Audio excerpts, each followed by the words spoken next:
Hello, everyone. This is Parrish Alford with the Daily Journal. I'm joined by Logan Lowery, our Mississippi State beat writer, and this is double coverage. We're talking all things Mississippi State and Ole Miss for the next half hour or so. We're glad you've chosen to click in with us today. I want to remind you about a couple of other Daily Journal podcasts to look for. Be sure to check out The Memo, our news podcast, all things Northeast Mississippi, with Chris Kiefer and Derek Russell. That comes to you every Wednesday and Friday. And every Wednesday, check out Prep Rally for all your high school sports needs with Dalton Middleton and Brad Locke. So be sure to look for those podcasts wherever you go to search for those things. Logan, how are you, man? I'm good. Kind of like we were discussing off air, Parrish. It seemed like Thursday got here quicker for me this week. Mississippi State bumped their usual Dan Mullen press conference, which is held on Monday. With the holiday this week, they used it on Tuesday, and my week's just kind of been thrown off ever since. But it is Thursday, and we're 2 days away from another game. You know, I wish that they still had the press conferences on different days as opposed to every Monday. But people get used to the routine. Personally, I like having the press conference on Monday.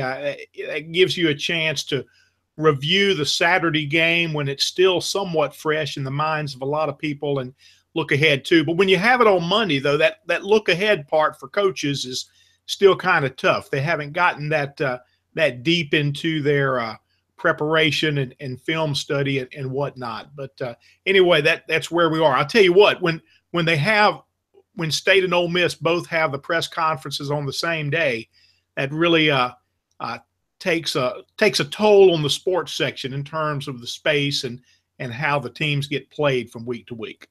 It does, and I remember those days back when I think it was Ed Ogeron always had his on Monday, and Sylvester Croom had his on Tuesday, and the paper that I was at previously, I was actually able to go cover both. I would drive to Oxford on Monday, and then I would drive to Starkville on Tuesday to cover that, and was able to kind of cover both teams. And on Saturday, when Saturday would roll around, I would cover whichever team had the better matchup that week.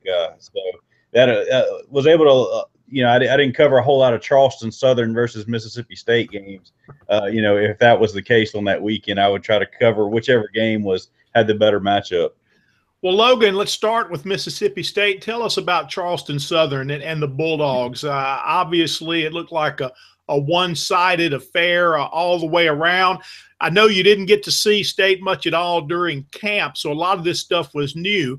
But from what I was able to get from the vibe of that game on Twitter as it was playing out, yes, it was a lopsided score, and you see that a lot in the SEC versus FCS game. But it sounded like maybe a different level of dominance for Mississippi State in that game. It really was, especially on the defensive side of the ball. I wrote a column Monday. I've never seen as dominant of a defensive performance that I saw on Saturday at any level of football. Mississippi State only allowed 33 yards the whole game, and 19 of those came on the final drive. They only gave up 2 first downs. One of those came on the final drive of the game. It was pitched a shutout against Charleston Southern. Didn't even allow them to cross midfield, and I think that was the most telling stat is they didn't even cross midfield the entire game. The closest they got was when Mississippi State punted the ball to them, and they got the ball about the 40, and they still didn't cross midfield. So it was a lot of 3 and outs.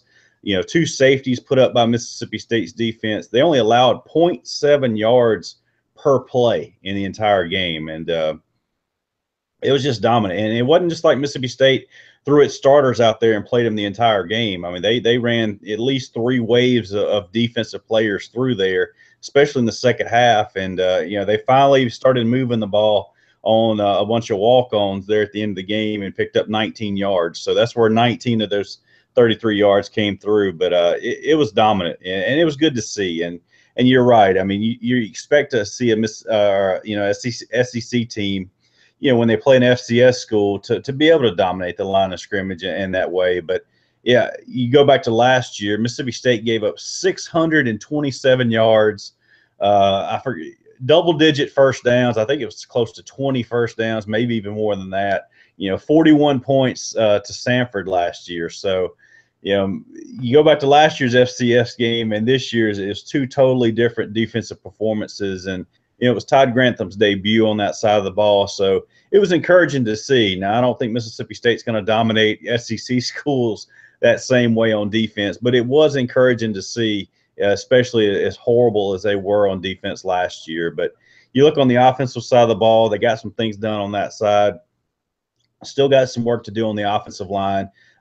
Elton Jenkins, it was his first game at center, had some trouble with some snaps. None of them hit the ground, but Nick Fitzgerald had to reach around his ankles several times to get the play started, and that kind of just threw the timing off. And you could tell that in some of the plays that they had. But he didn't run the ball that much. That's a big part of their game. He didn't impress me with his passing. We talked a lot this offseason, and Mississippi State did as well, about improving his completion percentage, and just didn't see that. I think it was about 55% or so. Just really wasn't that great. He missed a couple of passes, one of them to Justin Johnson, which would have been an easy touchdown, and he overshot him by about 10 yards over his head. So, he was streaking across the middle of the field. Nobody was even around him, and he just flat out overthrew him. But at the same time, they got some young players onto the field. 11 different receivers caught passes, that they got the tight ends involved in the passing game, and it was just an overall great start to the season. Especially last year losing to South Alabama to start the year off. Just put a sour taste in their mouth, and we're kind of playing catch up from that point on. But played well against Charleston Southern. They'll have to do it again this week at Louisiana Tech. But so far so good. Well, obviously they dominated Charleston Southern up front, though. But could you get a real read on Mississippi State's secondary? Could Charleston Southern even get off enough plays to let them know how they were playing on the back end? Not at all. They only attempted 8 passes the whole game. So, don't really know a whole lot about – they were really good in run coverage. They got up there, even some of the corners and safeties got up there and got tackles for losses. They had 9 tackles for loss, but only 1 sack because they only dropped back 8 times during the game. So, really couldn't tell a whole lot about that. You'll know a lot more about them this week. Louisiana Tech loves to throw the football, and so that secondary is going to get tested a lot this year. But I think they've got some veterans back in the secondary this year.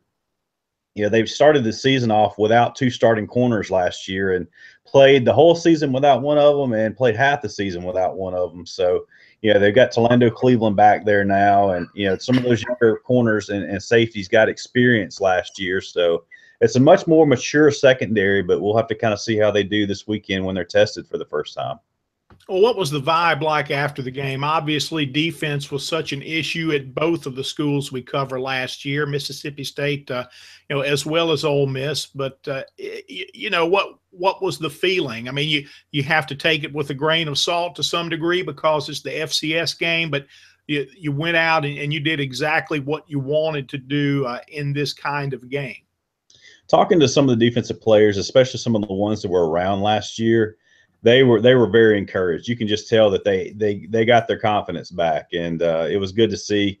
They liked Todd Grantham's scheme. They really believed in it, but they weren't for sure. They hadn't been tested yet with that defense yet. And when they go out there and they do exactly what he tells them to do, and they have that type of performance, it gives them some motivation, to continue to believe in what he's preaching to them. And I thought one thing that was very interesting that he said after the game, he said leading up to the game, Charleston Southern's a triple option team. And he said that he had his defense practicing without the ball. The scout team offense didn't have a football when they were running the option at him. He wanted the guy that was supposed to hit the quarterback to hit the quarterback, whether he had the ball or not. The pitch man hit the pitch man, whether he had the ball or not. And just each person take care of their individual responsibilities on each of those plays and hit, whoever it was whether they had the football or not, and it would work. And it did. They didn't get anything off. Like I said, pretty much the whole game they went with 1 first down, and they were in negative yardage for a majority of that football game. But it was very encouraging. defensive line played extremely well. They got some depth at that spot. You know, there's 3 line spots. You know, it was just a dominant defensive performance as I've ever seen. Well, Ole Miss has its FCS game Saturday at 11 a.m. against Tennessee Martin. The last time UTM came to Oxford was 2015. Ole Miss won that game 76-3. I'm not expecting that level of dominance in this game. But I'll tell you, Logan, you know, the FCS game and whether or not it should even be played has been a topic of discussion for a long time. A lot of people will look at the SEC and say, oh, that's weak scheduling when you have that game. I like the FCS game for several reasons. I don't like to cover it, but I know that it's a long and grueling schedule within the conference. You get one open date. You're going to play 12 games. And the FCS game, now your coaches are not going to tell you this, okay, but it can be a game where you can rest some people. It often turns into a game where the SEC team gets the big lead, as Mississippi State does. You can pull out your starters.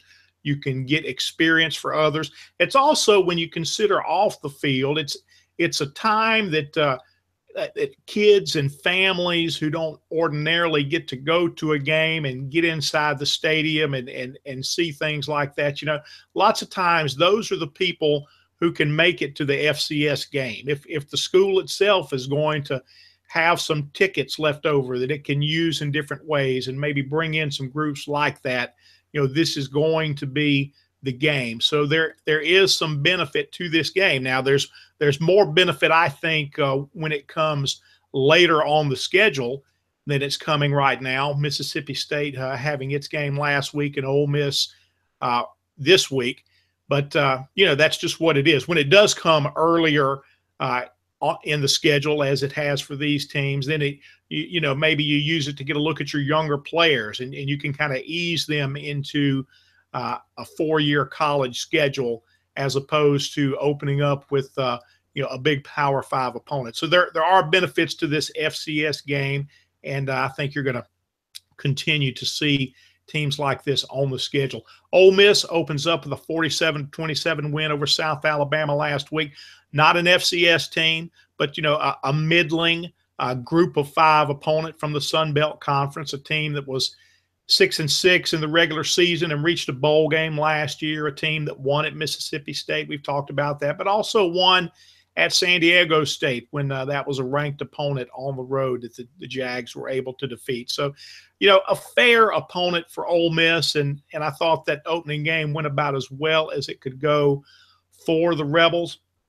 Lots of energy on defense, lots of eyes on this defense too, people wanting to see if Ole Miss will be improved. And honestly, what you saw in that first game was a defense that needs some work. You could see some improvement from last year's team that gave up almost 250 rushing yards a game. I thought defensive line play with the starters was very good. Josiah Coatney, who was one of the surprise players of camp, was the best defensive lineman in the game. He had 5 tackles. He had 2 tackles for loss, and they came on back-to-back plays when South Alabama had driven to the Ole Miss 2, and Coatney comes up with a couple of TFLs there, and on 3rd down, the Rebels get a big stick from Cedric Woods, the safety, and a pass breakup, and all of a sudden the Jags have driven 95 yards, but they have to settle for a short field goal. So a good stop there. But there was a big drop-off between that first team Ole Miss defense and the second team and the reserves that came in. You know, the Rebels got 3 and outs on the first 2 South Alabama series, you know, feeling good, got off to a good start. They were ahead 10-0. Then all of a sudden, South Alabama takes over at its 2 and drives 95 yards and did it rather easily against a group of defensive line reserves that started that possession. By the time the Jaguars were in the red zone, the Ole Miss starters were back in the game, and they forced a short field goal. So a good start for the defense. You know, still trying to see, you know, how this team is going to cover the pass. That was kind of a mixed bag of results against South Alabama. The Jags scored on a a 30-yard touchdown pass when their receiver, a first-year junior college transfer, was pretty open. Rest of the time, there was some good coverage and some good plays made in the secondary, but the big thing is tackling. That was not as good as they want it to be, and something that certainly the Rebels need to improve on against Tennessee Martin. Offensively, a huge game for A.J. Brown at wide receiver. 8 catches, a school record 233 yards, 2 touchdowns. He becomes the first player in Ole Miss history to have 2 catches for over 70 yards in the same game. And the thing is, that could have been A.J. Metcalf, could have been A.J. Brown or D.K. Metcalf. Either one of those guys is capable of that kind of game. It happened to be Brown. I think DeMarcus Lodge is going to do some good things this year, but to have that kind of monster game that Brown had, I think that's going to be Brown or Metcalf, because what separates them from the other Ole Miss receivers is going to be the ability to break tackles, the yards after contact, and that was something that Brown did on both of his long touchdown plays. Shea Patterson, a nice start for him. 80% completion percentage, 28 out of 35, 4 touchdowns. The big thing, no turnovers, no fumbles, no interceptions. It's been a while since Ole Miss has had a quarterback who has really protected the football. I thought Shea Patterson did this well. Last year in 3 starts, he had 6 touchdown passes, 3 interceptions, and 2 of them really I didn't think were his fault. I thought receivers could have done a better job of batting the ball away. One was just bobbled in the air. I mean, I thought he did a good job of protecting the ball last year. I thought that carried over this year in the season opener.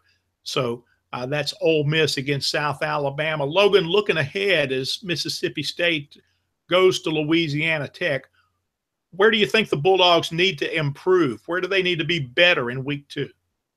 They need to be better on the offensive line. I kind of mentioned that earlier. Elton Jenkins at center needs to hit Nick Fitzgerald in the number, when he snaps the ball. So he's not going to have to, dive around his knees or his ankles to secure the football, and then, turn around and look up and try to start making his reads at that point. He's going to have to, improve his snapping.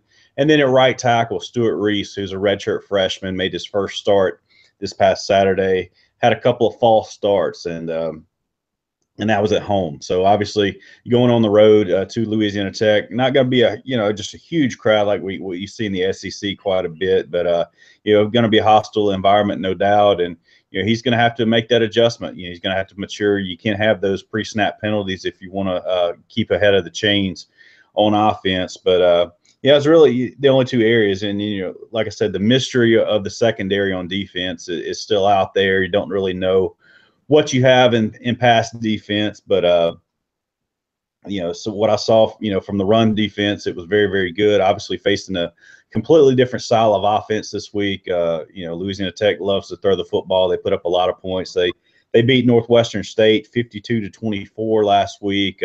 They had a high-powered offense last year. Got a quarterback from Meridian Parish, Jamar Smith, a guy that Mississippi State recruited early on in his high school career, ends up at Louisiana Tech. And, this is his first year to kind of really be the starter. I think he drew 1 start last year. So he's a guy that Mississippi State coaches and staff are very familiar with. They've played Louisiana Tech a few times over the years. They played them twice since Dan Mullen's been there.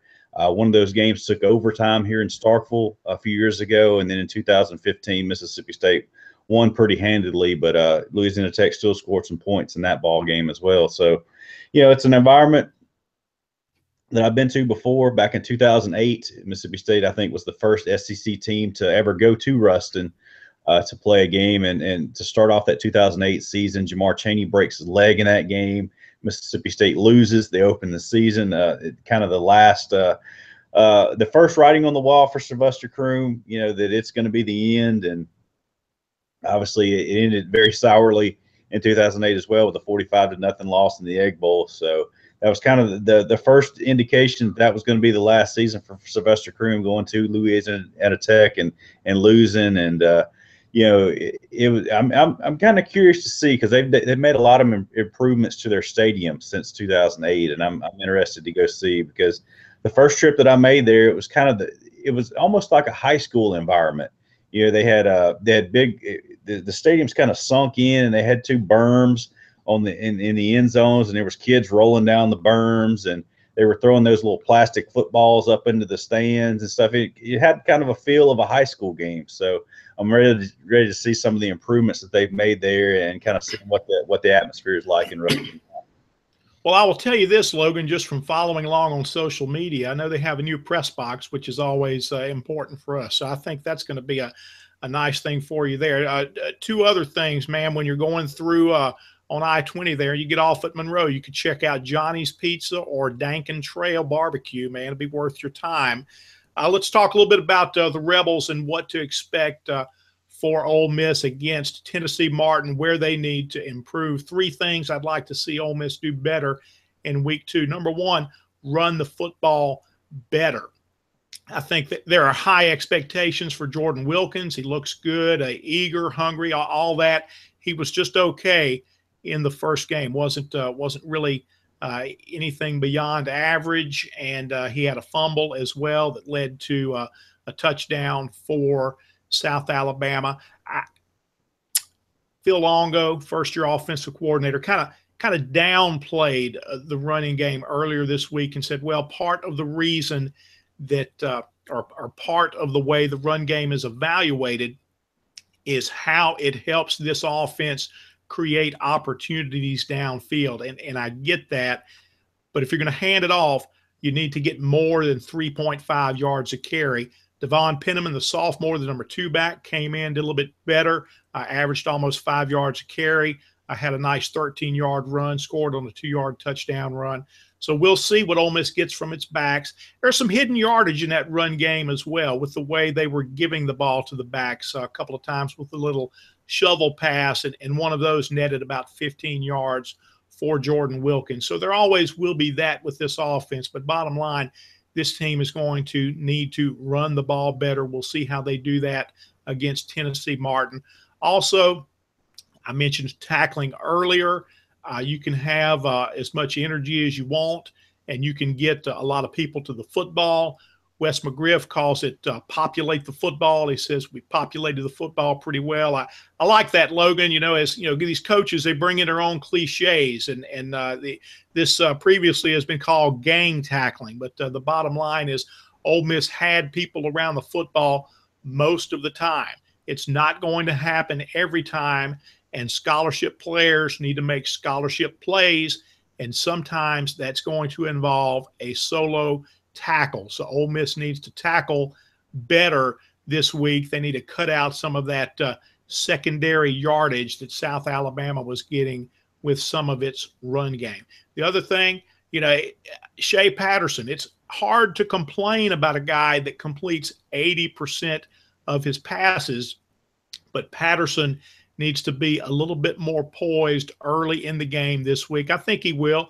That was his first start as the man against South Alabama. He started 3 games last year, but he was the understudy. He was the guy coming in to finish the season after the ACL tear by Chad Kelly early in November. He did a good job of that. Now it's his team, and there's no doubt about that. I thought he was a little amped up early. He missed a couple of receivers high, and that certainly is not the way you want to miss them, because that often leads to interceptions. But they did not this time. And also, you know, Logan, I had some people, talk to me about that on Twitter when I said he needed to be more accurate. They would point out that he completed 80%, and that's a good argument there. But accuracy and completion percentage are not always the same thing. And there were several times that Patterson completed passes, but he had thrown behind the receiver. The receiver was having to make some type of big adjustment to make the catch. And when it works out that way, it limits what the receiver can do after the catch. It gives the defense time to close and really kind of it hinders the play. So I think Shea Patterson himself would tell you that he would like to place the ball to receivers better. So we'll see if he can do that in week 2. Hey, folks, that's it for this edition of Double Coverage. We thank you for clicking in and being a part of the program. Remember, check out the Memo, our news podcast, All Things Northeast Mississippi. That's with Brad Locke. Excuse me, not Brad Locke anymore. That's with Derek Russell and Chris Kiefer every Wednesday and Friday. We're happy to have Brad Locke back as part of the sports staff. But also check out Prep Rally, All Things High School Sports. That one does include Brad Locke as well as Dalton Middleton. And Logan and I will be back here with you next week for another edition of Double Coverage.